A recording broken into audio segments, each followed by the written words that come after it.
Tekashi's coming home! Is what DJ Akademiks wishes were true. Unfortunately, the judge just ruled that Tekashi 6ix9ine is gonna have to pay for some of the heinous crimes that he committed. So you guys realize they can easily make a movie about Tekashi. Easily. All right, let's do this one last time.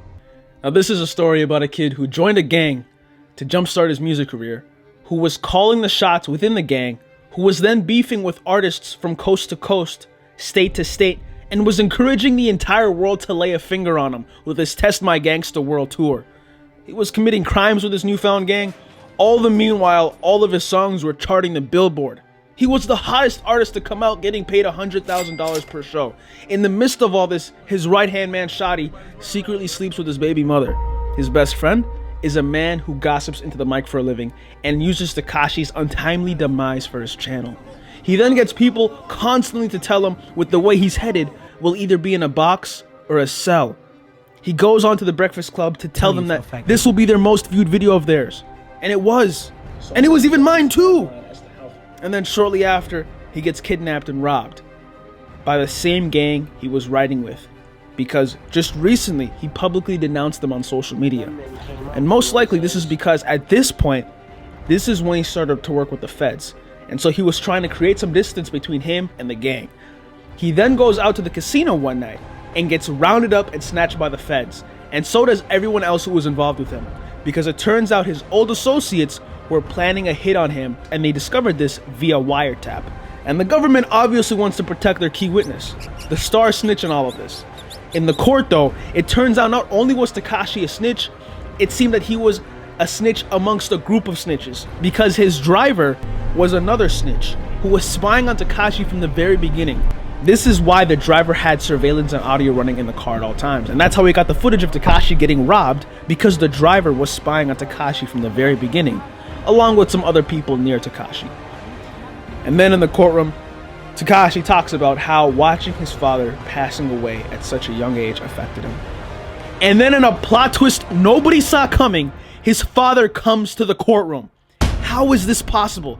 How does his father come to the courtroom if he's already passed away? Well, it turns out the father that passed away was his stepdad, and his biological father actually came to the courtroom. Nobody saw this coming, and Tekashi started to cry and was confused as to why his biological father decided to show up of all times now. And then today the judge sentenced Tekashi 6ix9ine to 2 years in prison. And seeing as how he's already served 13 months, he only has 11 months remaining on the clock until he's free.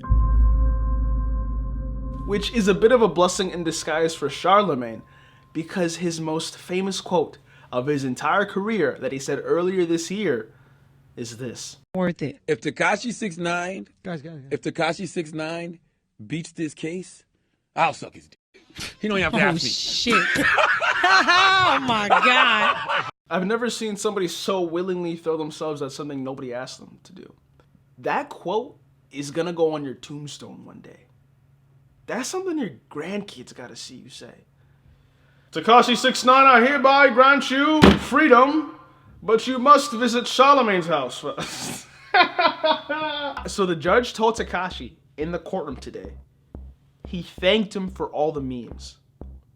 And what he's talking about is all the memes that came about during this entire trial. The judge thanked Tekashi for the memes.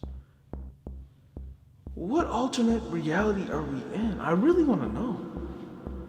Now here's exactly what the judge said. Here's a transcript of the courtroom. I followed some of the commentary during the trial. I took much of it in good fun, but I appreciated the memes, whether at your expense or mine. Yeah, I read that right. That's actually what a judge said in the United States. Yo, do you guys think the judge had a Finsta? I really feel like he had a fake Instagram. He's just posting all these fire memes. And then he could have been like negotiating with all the other little meme pages, like, if I give Tekashi 6ix9ine 2 years in prison, will you guys shout me out in your story? Deal. And then he says he followed the commentary.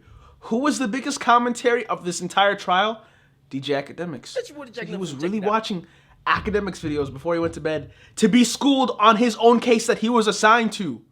He was watching Akademiks for like guidance and opinions and shit. And the people thought that Akademiks videos didn't matter. The judge literally laid it out. You just gotta see what he was really saying. I watched the top commentary of the trial. Who's the top commentary?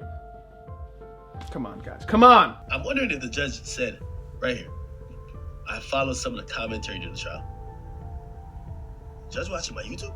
Hold up. Huh? This judge looked like he in tune. Tekashi 6ix9ine had one of the craziest years I've ever seen anybody go through in terms of a career. And he did it all in just 1 year. The reason a lot of people want to see Tekashi 6ix9ine out is because he's a troll. You know, they're not really condoning what he did, but they just want to see if this guy's gonna go back to telling people to suck his dick, or if he's gonna go on to have a sponsorship with Chuck E. Cheese with all the snitching he did. Chuck E. Cheese's proud supporter of Tekashi 6ix9ine. helping kids discover that Snitching. and fun go hand in hand. Because no matter what side of the spectrum you're on, whether you love him or you hate him, he brings a certain type of attention anywhere he goes. And he's extremely polarizing.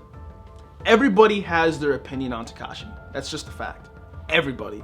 Because nobody really talks about the boring, non-problematic people. They talk about people that cause waves, whether it be negative or positive. And if you were to ask me my take, honestly, I'd say there's a few people that I feel bad for. I feel bad for DJ Akademiks because he's going to bed tonight alone.